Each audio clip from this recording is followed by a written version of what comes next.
Hey everyone, welcome to Recap Blitz. In the heart of a dense forest, far away from the bustling city, a man was working carefully with his daughter. He was a hunter, setting traps to catch wild animals. These traps, some old and some new, were designed to hold animals until they could be taken. As he worked, he also checked the old traps, carefully freeing the animals that had been caught earlier. Beside him, their loyal dog moved quietly with his wife, Anne, who was in town. He asked her to buy some essential supplies, items they could not find in the forest. This small family, father, mother, and daughter, lived a life far removed from civilization. Their survival depended entirely on hunting.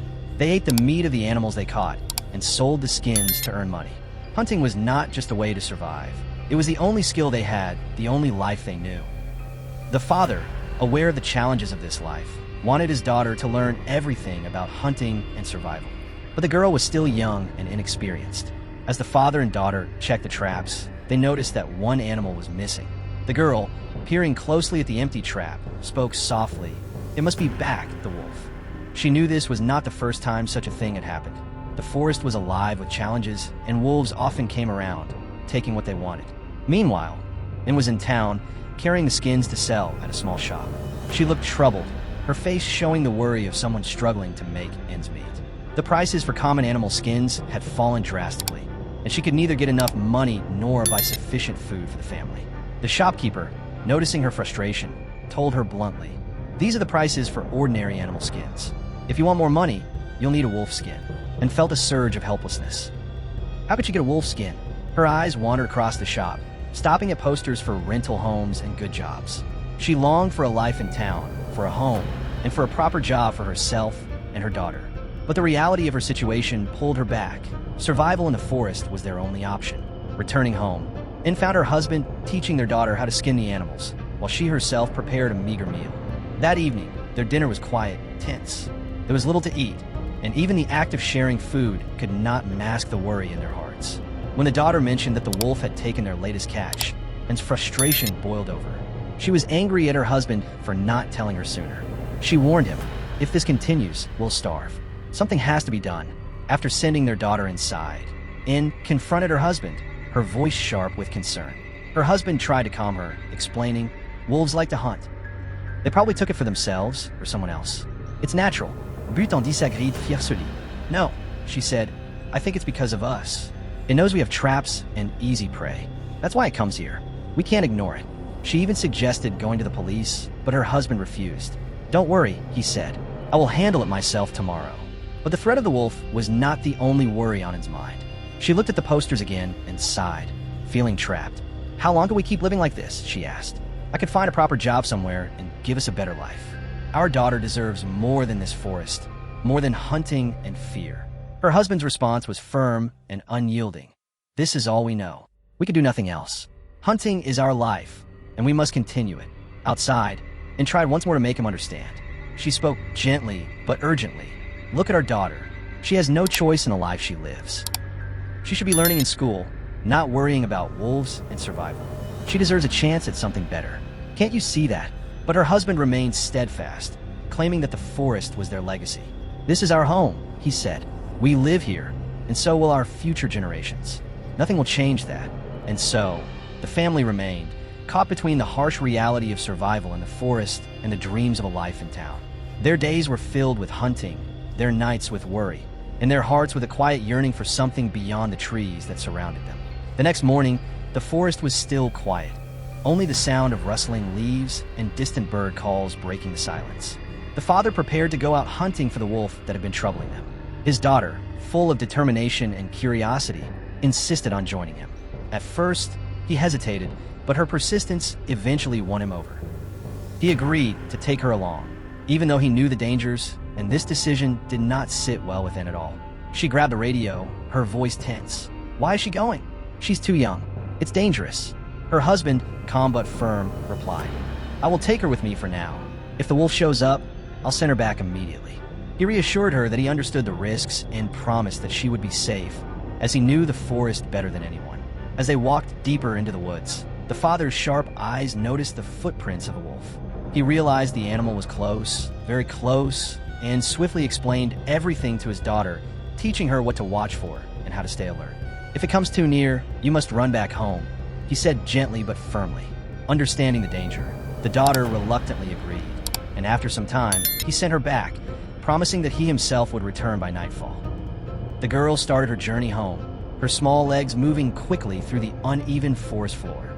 Though her father had told her not to be afraid, the forest around her was alive with unsettling sounds, branches snapping, leaves rustling, distant growls, and every sound made her heart pound. Fear tightened around her chest like a vice, and she stumbled several times, gripping her small knife tightly, yet continuing to move forward. At the same time, Anne had a similar experience. She had gone to the river to collect water and was returning home, carrying her heavy pail. With every step, she felt eyes following her. Every crack of a branch made her turn around. She was tense, anxious, and almost certain that someone or something was trailing her. The fear mirrored what her daughter was feeling deep inside the forest. When Anne finally reached the safety of their home, she let out a long, shaky breath, but her daughter did not arrive. Somewhere along the forest path, the girl had frozen in fear, unable to continue. The father, still tracking the wolf, spotted it suddenly. Without hesitation, he fired his gun, but the way the wolf fell, or didn't, made it impossible to tell if the shot had hit. The deafening crack of the gunshot carried through the woods, and the daughter, hearing it from a distance, summoned courage and crept forward, hoping to find her father.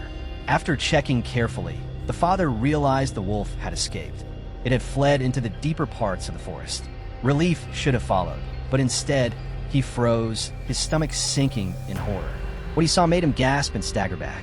There, in the shadows near the clearing, was a severed hand, a girl's hand, being gnawed by some creature. His heart pounded, a cold sweat dripping down his temple, as fear and realization struck him in full force.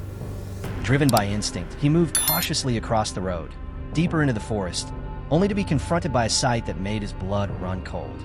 Before him lay multiple bodies, girls, their lifeless forms cut and arranged in precise, horrifying circles.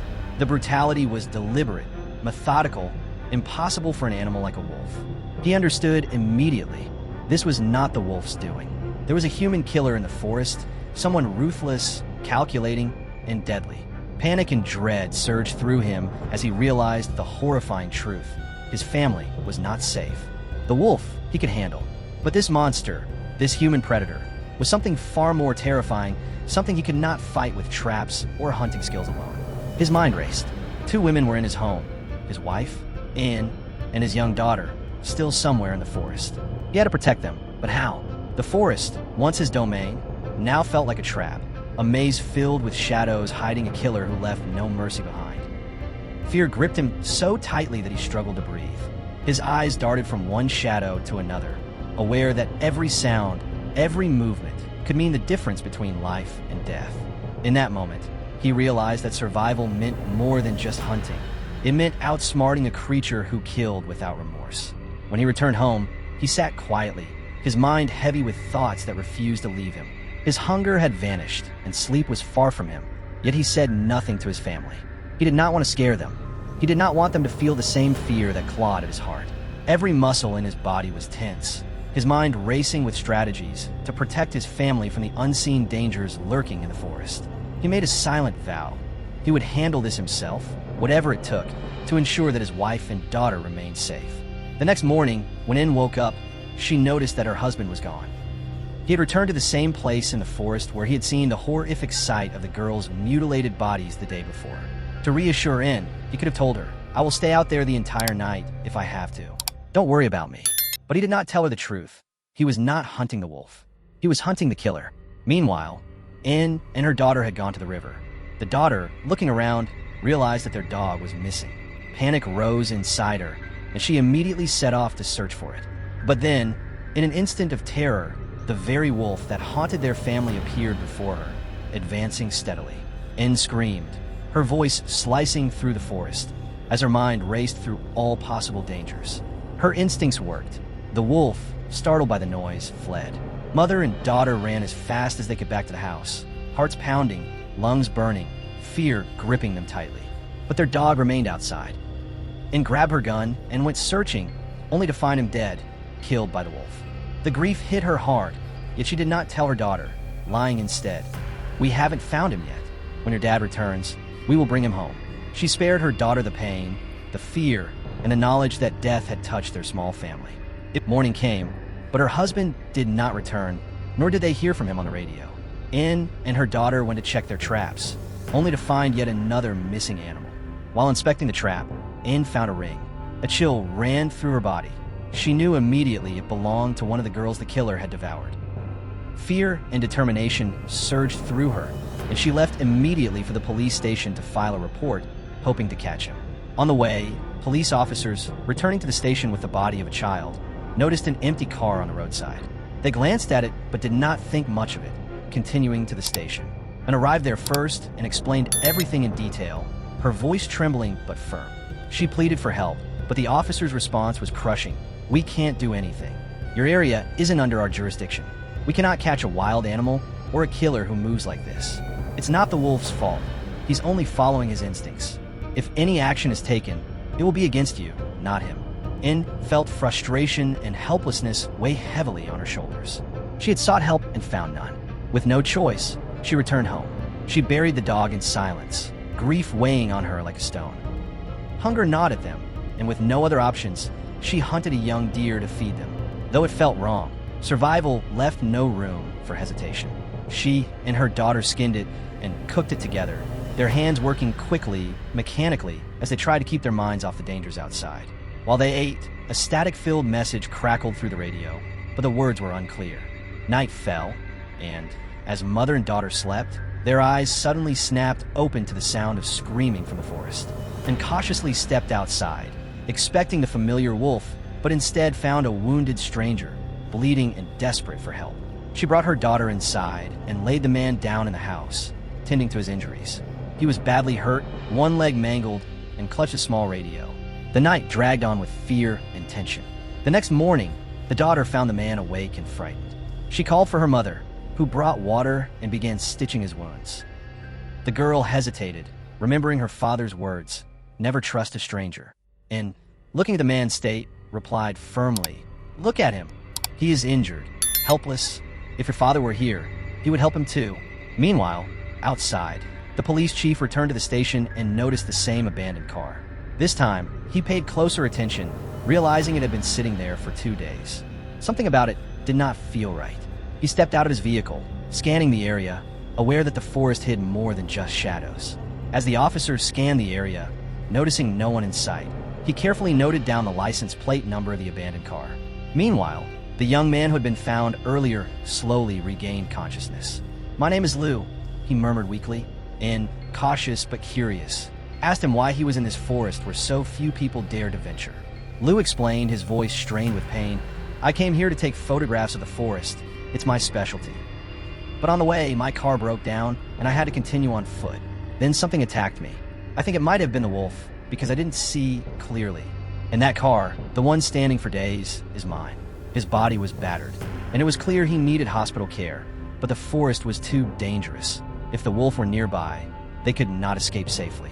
Determined, Anne, with the help of her daughter, tried to bring Lou back to the car. But halfway, the pain became unbearable, and Lou screamed in agony. With no choice, they returned home. That night, they tried to protect themselves, setting traps with poisoned meat and lighting small fires to ward off the wolf. Meanwhile, the officer at the police station was deep in thought. People had been disappearing for a long time, mostly girls, and the pattern of violence was still ongoing. Though his shift was about to end, he could not ignore the empty car again. As he moved closer, his foot suddenly got caught in a trap. Struggling to free himself, his hand also got trapped, rendering him completely stuck. It was one of Un's traps, carefully laid to capture the killer. The officer realized, too late, that he had walked right into the danger. Back at the house, and stood alert with her gun. The night had passed, but her husband had not returned, and the wolf remained at large. Suddenly, a radio crackled with her husband's voice, but there was no reply. She realized it was time to act. Taking a map, she went to search for him. Along the way, she found a trapped rabbit, and though it pained her, she had to kill it to survive. As she moved forward, the radio suddenly crackled again, and she pressed on. Then, she reached a sight that made her blood run cold. Her husband's body. The pain hit her like a storm. She collapsed, crying uncontrollably, realizing that her husband had not been killed by the wolf, but by Lou, the same man she had rescued. Lou was the killer who had murdered all the girls in the forest. Her husband had caught him at one point, but Lou had escaped, badly injured, leaving a trail of death behind him. The realization struck in like a bolt of lightning. She had been tending to the man who had murdered her husband. Shocked, she hurried home, guilt and terror propelling her steps. She had made a mistake, leaving her daughter alone with Lou. At the same time, the officer arrived in the area, hearing shots fired, searching the forest, only to find himself trapped by one of Un's clever traps, and returned home, relieved to find her daughter unharmed, sleeping peacefully. But Lou was hiding near the door. In a sudden, violent attack, he lunged it in. A struggle ensued, and her gun went off. The sound woke her daughter, who rushed to see. But before she could intervene, Lou overpowered In and rendered her unconscious. The police had arrived, but not in time. Lou had already captured the officer, who soon died trapped in the forest. When In regained consciousness, Lou demanded the keys to her truck. She tried to bargain, insisting first that he tell her where her daughter was. He refused, but taunted her, claiming none of this would have happened if her husband had minded his own business. First, he killed her husband to hide his secrets, and now he intended to kill her too. Lou then began destroying her possessions, mocking and threatening her, but In, clever and fearless, trapped him in one of her own devices. Using a sharp object, she struck him and rendered him unconscious. Rushing into the next room, In was confronted with the most horrifying sight of her life, her daughter's lifeless body. Lou, in his monstrous rage, had not spared her. Grief and fury surged through In like wildfire. She swore vengeance. Taking ropes, she restrained Lou, placing headphones over his ears and playing music as she began to exact her revenge, stripping him of his skin in a brutal, animalistic act. Every movement was precise, every strike fueled by rage and sorrow. Finally, she removed his face, blood pouring, his monstrous appearance a testament to his cruelty. By the time the police arrived outside and had finished, she carried the removed skin outside, showing it to the officers, who recoiled in shock. They entered the house, finding Lou alive but barely, his body broken on the floor. He was alive, but only just, sitting alone, and paused, taking in the silence of her destroyed home. She stopped the music, remembering her husband and daughter, feeling the weight of loss and the cost of survival. In that haunting stillness, the film ends, leaving the echo of grief, vengeance, and the indomitable will of a mother who faced unimaginable horrors and survived. Join next time for another story that makes you think and feel. Until then, stay curious and stay safe.